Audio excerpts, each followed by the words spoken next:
Hello, I'm Beck. Welcome to my channel. Today I'm drawing a D&D character based on the roll of the dice. So the species is Orc, the class is Bard, the subclass is College of Dance, and the background is Entertainer, which couldn't have worked out better.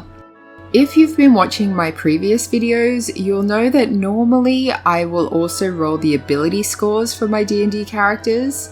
I'm finding that these days that doesn't really have any impact on the drawing design of them, like unless they have an incredibly high strength score where I make them very muscular, or they have a very, very low, say, intelligence, so I make them look a bit stupid.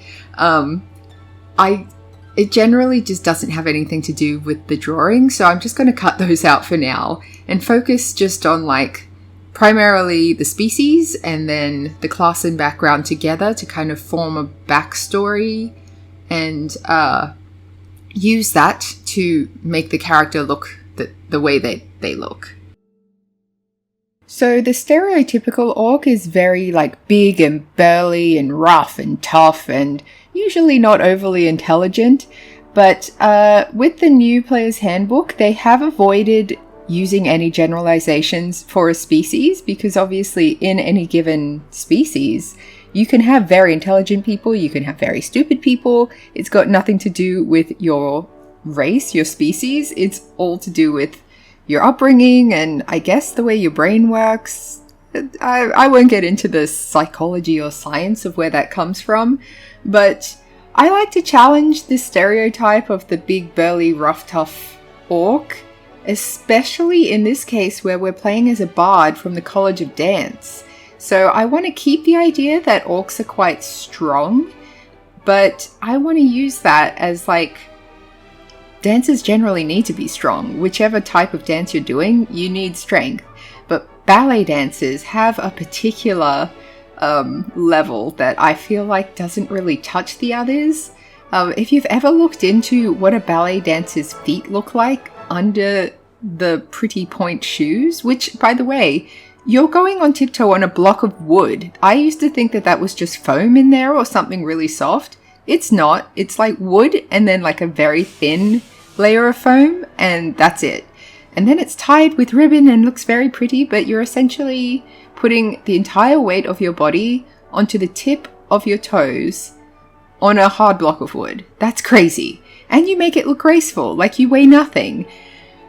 Anyway, I felt like this played really well into the orc traits of having like relentless endurance and like the adrenaline rush sort of thing, where normally you would think of that as like a stampeding kind of motion, but with a dancer, she would have practiced so much, like all day, every day, that having the adrenaline rush of being on the stage, so like say during combat, that's like lights, camera, action. That's her time to shine. So she doesn't let any weariness slow her down. And I just like this idea of using actual orc mechanical traits, but applying them to something that's as quote unquote dainty as a ballet dancer. I do feel like I failed a little bit in terms of the actual body type of this character. I was really wanting to try and subvert the idea of like ballerinas needing to be wafer thin, and I used some reference images of plus size ballet dancers and people doing yoga who are of a bigger size, because they're like orcs are described as tall and broad. So I wanted to kind of keep the broadness in, but by the time I found a pose I liked, I was really just referencing that pose, which was of an actual, like, actual ballet dancer. Contradicts what I just said, but like a traditionally stereotypical, what you would expect to see on the stage when you go to see ballet dancer. Although I would love to see a ballet performance of exclusively plus-size ballet dancers. That would be interesting to see. I'm sure they're just as graceful, you just don't see them around. Anyway, I'm going off on a tangent, but she ended up being kind of, I would say, medium-sized. If I was going to actually make this character the wafer-thin ballet dancer, I would have really emphasized, like made really elongated legs that look just stick thin, whereas she looks kind of like an average weight human. I really should have just drawn in, like, compared to a human, this is what she looks like, because in my mind, she's much taller than your average human. Like, they say that the orc is about 6 to 7 feet tall, so I would say that she's about 7 feet tall. And so, in terms of doing the, like, ballet dancer getting lifted up by anyone, she would probably need another orc to lift her, or it would be a little bit underwhelming to have a human, or even, like, it would be funny if the counterpart who was lifting her was a dwarf or someone, so when she's floating above him, she's actually lower to the ground than she would be normally. Anyway, fun to think about. I don't know why I always struggle so much to draw hands. I think it's because I overthink, like, can you see all the fingers? Or, like, would you be able to see the fingers? Does it look weird if you look at a hand perfectly side on, you can't see all the fingers. Like, from one side you see the thumb and the pointer finger and maybe a bit of the middle finger, and from the other side you'd see, like, your pinky, your ring finger and your middle finger.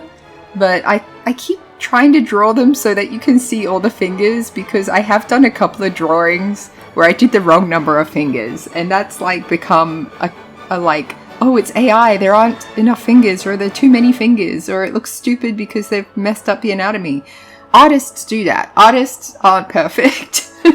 I mean, a lot of artists, especially professional artists, don't make those kind of mistakes.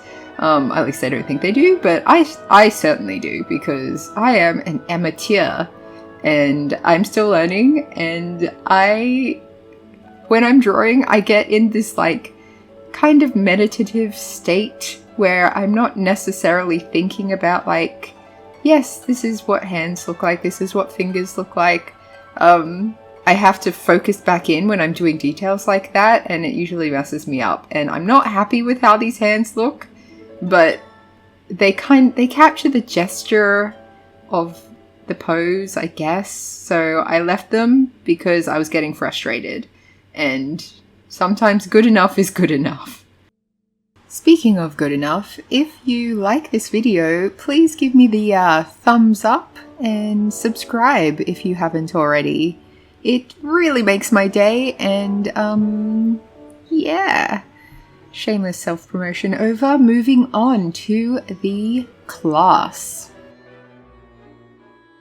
Bards are traditionally the charismatic, often slutty characters in a D&D group. This one, again, I want to sort of move away from that stereotype and embrace the sort of more, not dainty, but modest ballet dancer. I don't know if ballet dancers are really known for being modest per se. They're definitely got more of a fancy, dignified is the word, air to them.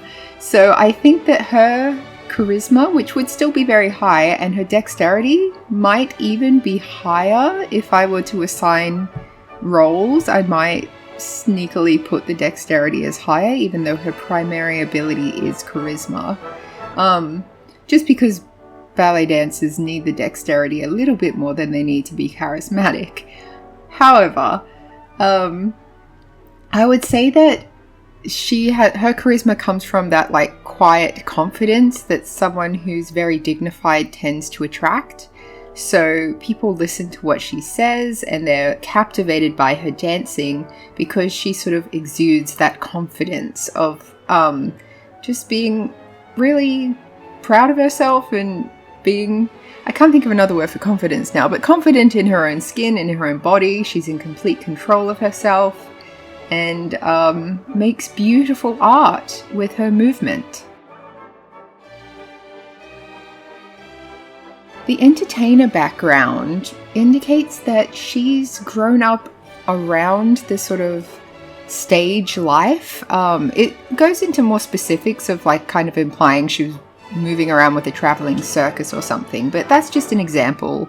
So I'm going to say that she's maybe a legacy ballerina where her mother or father or both parents were performers in the ballet theatre, and so she's picked it up from them, traveling around watching them perform, and eventually picked it up herself. She might have even, since the origin feat that you get with entertainer is musician, spent a lot of time down in the orchestra area where maybe some violinist or something was kind of babysitting her while her parents were on the stage dancing, and kind of sometimes teaching her how to play the instrument in addition to her picking up ballet from her parents. So I think that's how she's learned how to dance. It's just been her entire life since she was born. If I think about why this character would want to join an adventuring party, I probably would say it would be to save her ballet company or her family. So because I think the two main things that are important to her is to maintain her sort of family honor and just like make her parents proud. I'm imagining that her parents have retired now and she's carrying on this legacy name of, which I don't know what her name is. Let me know in the comments what you would name this character. I'm thinking something fancy, but you could also go with traditional orc names and imagine that on this like beautiful flourished handwriting kind of poster advertising the Grand Ballet. Anyway, she might have her own ballet company now where she's also been training other ballerinas to do their thing, but I think that a reason she would leave the stage in order to go adventuring with other adventurers would be that like someone's in peril. Like most of the characters I make aren't really driven by treasure, but I think particularly in this case because she does come from a successful family of performers that money's not an issue for them. Probably also fame is not an issue for them either, so she might run into issues on the adventuring road where people recognize her too much, or it could be a benefit where her fame helps her to get access to areas that the rest of the party would otherwise not be allowed into. But I think probably my go-to reasoning would be that like her parents have been kidnapped, someone's holding them hostage, they are famous people, and she has access to the family fortune. It could also be a thing where maybe her parents are fine, she's been kidnapped, and the adventurers have been hired to rescue her by her parents. And in meeting them, she forms some sort of instant bond and connection, and she just wants to go around with them and experience life as an adventurer because she hasn't experienced anything else. She's only been in this like ballet bubble, the entertainer career. She's never seen the world from the perspective of someone who's just traveling on the road, just taking in the views, just absorbing the culture of wherever she happens to be. All of her traveling, which she's done a lot of, has been very much in that like, you go first class from A to B, you don't get to see any tourist stuff, you go straight to the hotel, get a night's sleep, go to the stage, do your performance. Once the performance done, you go back to bed. The next day, you're going to another city. So you do that over and over and over again. The cities all mesh together into one because you don't get to see what makes them special and unique and different. You're just on a stage with lights in your face. You don't even really see the crowd because having that stage light on you is blinding. You can hear the crowd, you can hear the applause, but you can't usually even see them. So going to a city that has like a higher ratio of a certain species, that also wouldn't really make much of a difference. So yeah, I think she gets really intrigued by meeting travelers who experience the world differently to her, and she decides to put her ballet career on pause and lean into that adventuring lifestyle. Thanks for watching. I hope you enjoyed this video, and I will catch you next time.